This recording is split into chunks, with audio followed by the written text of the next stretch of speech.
Okay, welcome everybody to another edition of TEW 2020 as we're continuing our HGC in the Cornellverse 1997 series. And also, as a quick note to start, schedule's going to be a little different than usual. I'm going to have this today. I'm going to have, regular WCW on Monday and Friday, but I'm going to try to catch up a little bit on my other series. So Tuesday will probably be WCW 1993. Wednesday will be MLW. Thursday will be my women's wrestling series finally coming back, and then Friday will be WCW again, and then finally we should be back on our regular schedule that we previously did. But anyway, back to the actual show. We're here in Phoenix, Arizona, in front of about 1,400 people. And Ripcord, Valentine, and Romeo start out with a promo, basically targeting Samus Strong. Valentine, is basically the new muscle of this sort of new trio of terror. But basically, Cord, Valentine, and Romeo all put themselves over. This gets a 65. Valentine is still not that over, but I want to get him over as sort of a biggish heel. So getting him in the same, promo with Cord and Heartthrob should help that out. And then we have a quick tag team match where match about that had good heat and decent wrestling. Romeo Heartthrob and Peter Valentine defeated Blazing Flames in 10:06 when Peter Valentine pinned Teddy Flame after using a foreign object. Peter Valentine got a 13 because he's not over at all. Romeo Heartthrob got a 57. Joey Flame got a 62. Teddy Flame got a 59. Peter Valentine was off his game. Joey Flame was off his game. This gets a 61 overall, but he solid match to get over the heels. And then heel celebrating gets a 41. Then we had a Cowboy Ricky Dale in rings saying, he has basically trust in Liberty that he can take it to that big scary monster Beelzebub tonight, but tonight he's got his own competition, so he says, bring him on out. So this gets a 32. And then in a bout that had subpar wrestling and non-existent crowd heat, Cowboy Ricky Dale defeated Danny Rushmore in 18-5 pinfall to Southern Justice. This gets a 39. Ricky Dale gets a 34. Danny Rushmore gets a 32. Unfortunately, Cowboy Ricky Dale was off his game, but, what can you do? Solid, straightforward match. Gets Ricky Dale over as he continues on towards his international title match at the big pay-per-view. Then we had Ricky Dale celebrating, which gets a 43. We had a quick Untouchables promo putting over that Stay Fast is in the main event tonight against Sam Strong. Well, the tag team specialists will be taking on the Vese brothers in a big tag team match. But, they basically say, they have competition, they have, they're the best wrestlers in Hollyweird. They don't brawl. They don't fly through the air like a bunch of monkeys. They just do what you're supposed to do in that ring. Wrestle. This gets a 32. Not that bad, not that great, but what can you do? I mean, I could have, spoiler, I could have actually, scripted them, but what, stuff happens. Then we had a bout that had subpar wrestling in Addison's crowd heat. Monty Walker defeated Jack Bruce in 7:58 by pinfall to handful of tights. This gets a 49. Jack Bruce gets a 32. Monty Walker gets a 46. Monty Walker goes over via cheating. Both guys were off their game.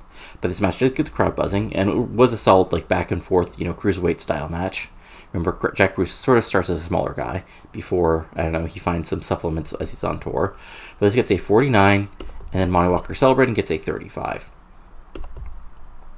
We have a Dusty Streets promo basically saying at the pay-per-view he's going to, go after Ripcord in the big battle royal, and he's going to walk out with the world title, because that's his destiny. 71, straightforward promo. Then we have an all-star team promo, which is at 67, focusing on Richie having a match tonight, and the Veses, continuing on their quest to have tag team gold. Solid promo, 67, Brian and Larry aren't the best, but they're there. And then in an actual match, which is a really good match, actually, and about that great wrestling, good heat, Richie Pancrazio Jr. defeated Jeremy Power in 8:43 by pinfall to Grand Slam. This gets a 70, probably be likely the best match of the night, as Richie gets a 67, Jeremy Power gets a 54, Coach did some good work at ringside, and then Richie celebrating gets a 66. Afterwards, this was actually really good. And about had superb wrestling, decent reaction from the crowd. The Vese brothers defeated the tag team specialists in 14:48 when Larry Vese defeated Robert Oxford with a 6 cycle. Oxford gets a 57, Brian gets a 45, Veses both in the high 70s. And tag team specialist gets a 74 overall. But really, really, really good stuff. And then Demons of Anger, who have number 1 seed by default because they're Demons of Anger, come out and attack the Veses. And that gets a 54.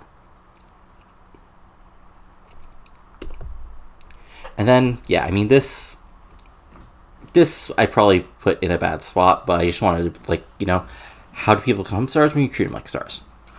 So Nepal had decent reaction on the crowd, but subpar wrestling. Beelzebub defeated Liberty in 10:03 by pinfall to Hades Bomb. 47, Liberty gets a 42, Beelzebub gets a 36. They don't click, which is unfortunate for the long-term history of HGC. But yeah, solid back and forth match, still gets a 47. And then Beelzebub continued the attack, but Ricky Dale made the save, gets a 46. So yeah, probably should have the tag team match as semi-main, but what can you do? And then in our main event, in about that superb wrestling and great heat, Sam Strong defeated Paul City Fast in 11:37 by pinfall, a strong arm tactic. This gets an 82, and sort of proves you just put Sam Strong in the ring with anybody, and it's going to get at least an 80. Strong gets a 94, while Steady Fast gets a 43. And the show ends with Sam Strong celebrating, which gets an 84. So let's see here. This gets a 78, so show increased our popularity in 17 regions. So yeah. So sort of you see why HGC does what it does, because Sam Strong is ratings and other people not so much. So let's finish the show and let's see.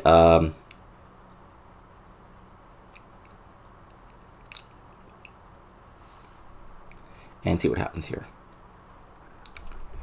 So Supreme TV had Christian Faith and Sean McFly defeating Gone Hollywood, who is, okay, these guys.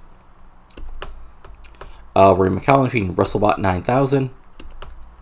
Mr. Supreme defeating Sebastian Cross. Bruce Strong defeating Jim Force by DQ. Bubbles the Clown defeating Nemesis. Okay, that's hilarious. Ultima, Pearson Barster defeating these guys. And yeah, some other fun stuff. And Sean keeps cutting a promo on Sean McFly and other fun things. But yeah, I'll be back in a second with the second show of the week, and then we'll have the pay-per-view after that. So see you in just a moment.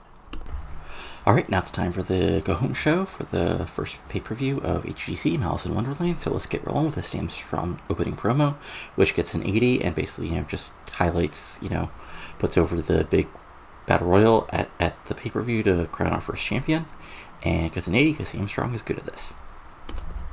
Then we have Dark Eagle coming out, wanting to see his, opponent for the night. And then Narita makes his debut in HGC. And Narita gets a great, cool. Gets 25 because these guys are super over, but it was just a quick 2 and an angle. The actual match itself gets a freaking 74 because, of course, it does. And Battle had superb wrestling and decent reaction from the crowd. Narita defeated Dark Eagle in 9:45 by pinfall to Thundershock. This gets a 74. Narita gets a 73. Dark Eagle gets a 61. And then Narita bows to the crowd, gets a 39. And then we had a Demon of Anger and Blood Serpent Cult face-off, basically, heels being heels to each other, saying, both saying, doesn't matter if we have to step over you, we're going to be crowned the first HGC World Tag Team Champions. This gets a 57, because, basically we rated Demons on Menace and Viper and Cobra actually Entertainment, and it went meh. Then we go to our sort of preview match for the rest of the tag title tournament, which is about how good wrestling, decent record from the crowd. Viper defeated Demon Spite, Larry Vesey, and Java 9:18 when Viper pinned Java with a Dragon's Breath. Larry Vesey was head and shoulders above everybody else, because of course he was, and Java was a weak link, because yeah, he's fairly young at this point. Demon Spite gets a 56, Viper gets a 58, Larry Vesey gets a 72, and Java gets a 29, and it's a 64 overall, like I said. And the brawl continuing gets a 51. So there are lots of brawls here in Tucson. Then we have a Monty Rockler promo, where he talks about Jack Bruce again. It gets a 24. Walker talks about, we're both from the same place, Jack, but I'm the one who's going to become famous here. Well, you're eventually going to have to walk away and admit that I'm the one who's going to be in lights in the future while you're stuck at the bottom of the card. 24, because Monty isn't that over yet, but, what can you do? Then we had sort of a preview for the 6-man match for the international title at the pay-per-view with Peter Valentine in here instead of the Danger Kid. So in a decent match, Jimmy Power, Romy Hartthop, and Peter Valentine defeated Cowboy Ricky Dale, Jason Jackson, and Whistler in 14:46 when Power pinned Jackson with a low blow. Whistler gets a 44, Jason Jackson gets a 47, Cowboy Ricky Dale gets a 44, Peter Valentine gets a 17, Romy Hartthop gets a 57, and Jimmy Power gets a 50. Overall, this gets a 52. And then Heel Celebrating gets a 41. Then we have a record promo, again putting over the, big battle royal, saying tonight is just going to be is he showing a show once again why he's going to be the one who wins the world title, no matter how much Sam Strong thinks he just deserves it because he's a so-called star here in HGC.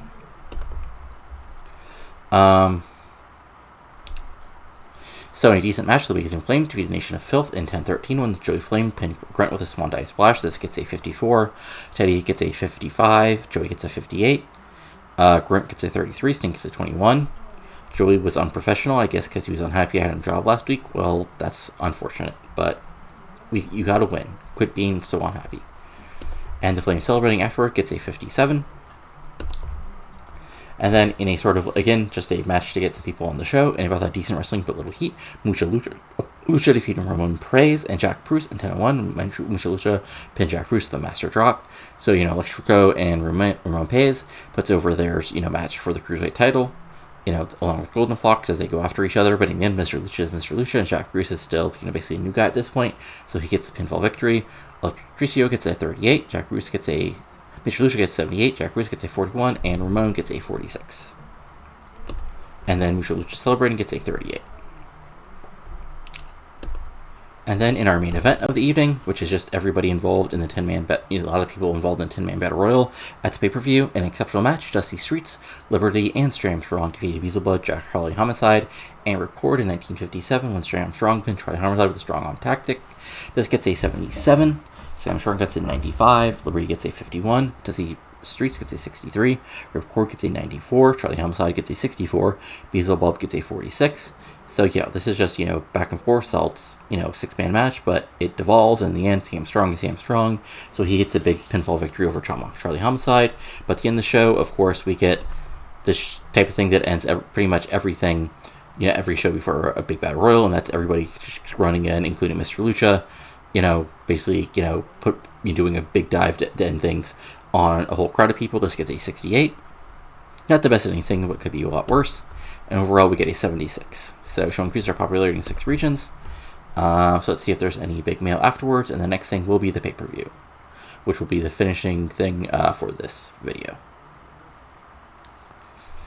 But we'll take a quick look at Supreme TV. So Sam Keith defeats Sean McFly, which got a 99, because of course it did. And then Bruce the Giant and Rory McCallum defeats His Streets and Christian Faith in matches that got a 96. Yeah. Larry Vesey thinks Charlie Homicide is clumsy. Well, yeah, he sort of is. And TV figures, let's see here, are about in the same range as before.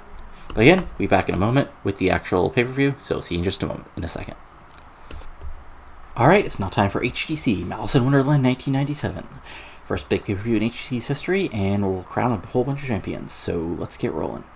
So we start the show with an opening video, which gets a 79, basically focusing on the big battle royal, as we're in front of 8,200 people tonight. As we move on to our opening match, which is in a part of the tag team tournament, as any bout had good wrestling, decent actor in the crowd, the Vesey brothers defeated Savage Fury in 12-21 when Brian Vesey pinned Java with the Vesey driver. This gets a 63, mainly because the Vesey brothers are really good, as Brian gets a 77, Larry gets a 79, but Java gets a 26, and Tribal War gets a 30, and the Vesey brothers celebrating gets a 56. Then we go backstage for our first promo about the Battle Royal, as it's Liberty, basically doing his Cool Toad gimmick, which gets a 66, and there we go. And then we have our sort of random cruiserweight match, as we have in about how good wrestling didn't have much heat. Narita defeated Dark Eagle, Monty Walker, and Jack Bruce in 11:52 when Narita pinned Monty Walker with a Thunder Shock. Narita gets a 78, Dark Eagle gets a 60, Monty Walker gets a 49, and Jack Bruce gets a 40. Overall, this gets a 65. And then Narita bound to the crowd gets a 37. Then we have a Mr. Lucha promo, again talking about the Battle Royal. This is a 71. Then we have in the other semifinal match in the tag title, we have matches that are actually better than I expected, as the Demons of Rage defeated the Black Serpent Club in 10-16 when Demon Anger pinned Viper with a double Demon down. Viper gets a 62, Cobra Guy gets a 62, Demon Spike gets a 59, Demon Anger gets a 59, and overall the match itself gets a 67, and then Demon Celebrating gets a 56. After that, we have a Beelzebub, really Karen Killer promo, where Beelzebub looks scary in the background, and this gets a 61. And then we have our three-way match for the Cruiserweight title, as in it about had decent wrestling, but didn't have much heat. Golden Fox defeated Electricio and Roman Piez in 12:06, when Golden Fox pinned Roman Piez with the Flying Fox. Golden Fox wins the Cruiserweight title. Electricio gets a 40, Golden Fox gets a 60, and Roman Piez gets a 39. And big win for Golden Fox, as he's the inaugural Cruiserweight champion. So yeah, solid Cruiserweight style match. And then Golden Fox celebrating gets a 52. Then we'll have a Coach and Dick Richie Pangrazio promo, which gets a 71. Coach and Ricky both do well. Well, Coach was not do well with the script fall, but still, the promo itself got a 71.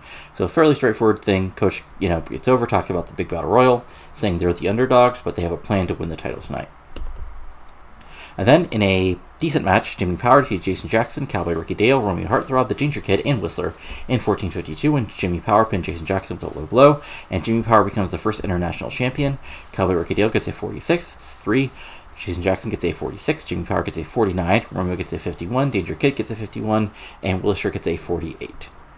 And yeah, just a wild 6-way match, but in the end, Jimmy Power is able to cheat and get the big victory to become the first international champion. And then Jimmy Power celebrating afterward gets a 44. Then we have a Sam Strong promo. It's a Sam Strong promo, so it's good, but it's only 3 minutes, so it only gets a 71. And then, in a bout that had superb wrestling and great heat, the Vesey brothers defeat the Demon Rage in 14:48 when Brian Vesey pinned Demon's Fight with a quick roll-up. So this is, basically the Demons of Rage just being a complete badass, throwing the Vesey brothers around, with Vesey brothers fighting back with some suplexes, but in the end, Brian Vesey is able to outsmart the Demons as he gets a quick roll-up and gets a huge victory as the Vesey brothers become the first World Tag Team Champions. Veseys both were in the 70s, including Larry being at a 79, and Demons were both in the low 60s, so the match overall gets a 74, which is a perfectly solid match. And in the end, the Vesey brothers celebrating gets a 56, because they're not the charismatic, but what can you do? And then we have a Rip Cord promo, which gets a 74. And then we have the Big Bad Royal, which involves a whole bunch of people. So overall, it gets a 78. So in a bout of the Great Hit Wrestling, good heat, Rip Cord won a Battle Royal in 1955. The other members of the Final Four were Sam Strong, Dusty Streets, and Richie Parker Jr., with Sam Strong being the final elimination. Beelzebub got the most eliminations over the course of the match, but Rip Cord wins the World Heavyweight title. So how I imagine this going is basically Beelzebub is a monster at the start of things, just running over people, including throwing out, Steady Fast, Mr. Lucha, Peter Valentine. But, eventually all, the big four there, including Rip Cord, team up to get Beelzebub out of the ring. Then it's the Final Four. And, basically Sam Strong gets, basically Rip Cord's able to hit the big pile driver on Sam Strong, so he's out of it. That allows Rip Cord to, it looks like Dusty Streets and Richie are going to fight to get Rip Cord out, but Rip Cord ducks under and only gets both the baby faces at the same time. But this is just enough time for Sam Strong to make this comeback. But Rip Cord ducks under, hits him, throws him out, and wins the World Heavyweight title in a 78. And then Rip Cord celebrates his title win, but he has a face-off with Sam Strong, who's on the outside of the ring, pointing at the title belt, while Rip Cord points at it and gets a 99, because, these guys are awesome. Overall, the show itself gets an 80. So we'll give Sam Strong... Oh, right, I'm Sam Strong. I can't give myself... I forgot my own character. So Record, Narita, and... Actually, since that match was better than I thought, let's give some love to Demon Anger. Let's see what things happened as far as, the post-show stuff, and then we'll go from there to put over everything else. Survey says... Okay, no mail. Let's see here. Yeah, 506,000 buys. Solid stuff. Let's see what it says. Yeah, show was awesome. So I'll be back in a second to go over things as far as the month end, and then we'll go from there. Alright, to finish things up, I'm just going to do a quick little over of the whole roster just to see where everybody is and what's going on. So we got Larry Vesey, who surprisingly is a major star as far as the fans are concerned, even though I wonder if that's mostly... I think that's... No, that's not even... That's interesting that he's up that far. And as far as popularity... He's actually up a little bit, not a huge amount, but hey, winning the tag titles helps you out. Who knew? Now, Rip Cord. Yeah, Rip Cord is all the way, brother. He's all the way. And that's why I gave him, the title here.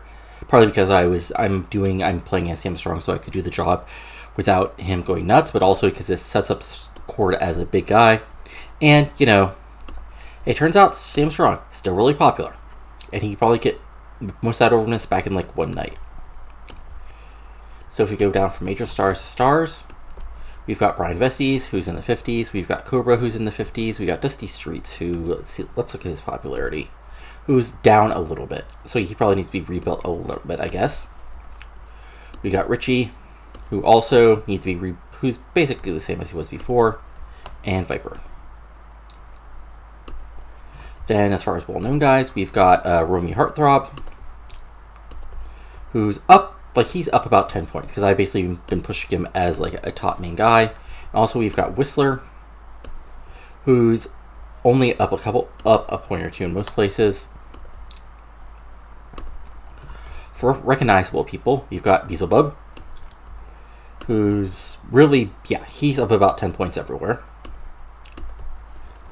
There's Golden Fox, who is, yeah, he's up a couple points everywhere, or most places. We've got Liberty, who honestly is actually down a little bit, mainly because I've been using him to build up Beelzebub, so I'll probably have to rebuild him a little bit before we really push him. And Mr. Lucha, who's actually up about 5 to 7 points everywhere, which is also a big positive. After him, we've got the unimportant people, so let's just worry about the people we're actually worried about. So Cowboy, rookie deal. So Cowboy's up a little bit, but he still needs a little more ring time to probably be like actually over. Electrico is still just getting there. Jimmy Power, our current like international champion, is being slowly built up, but he's sort of like honestly he's a transitional guy. Narita, in just a couple matches, is already up a point. Paul Sedifast is a future guy because yeah, he's a really good worker. So yeah, and like yeah, he can. I mean, it helps that he was against strong, but putting at 80, being able to pull off an 80 in the ring even with no popularity is really good. Peter Valentine is actually up already to the 20, so that's a positive as far as him being main event guy. Yeah, so everybody's getting there. And if we look at our titles or storyline wise, so. And I'll probably redo these to actually go like actual storylines as opposed to just these tournaments. So Cruiserweight is at a 59, Beelzebub's Angle's at 44, Hardcore Division's at a 64, Gold Rush is at a 81, International Instance at a 55, and Tag Team's at a 72. And yeah, Tag Team titles. First Cruiserweight champion is Golden Fox. Prestige is at a 20, International titles, Jimmy Power, it's at a 40, World Heavyweight Champions Record, it's at a 60, and the Tag Champs are the Vesey Brothers, and it's at a 40. So yeah. Hopefully, starting after this, we'll be back to our more normal schedule. So hopefully you'll be able to see this more weekly. But that's it for now. So if you enjoyed this, go and give it a like, comment below, or subscribe to the channel for lots of other TEW 2020 content. But that's it for now, so see you later, and adios.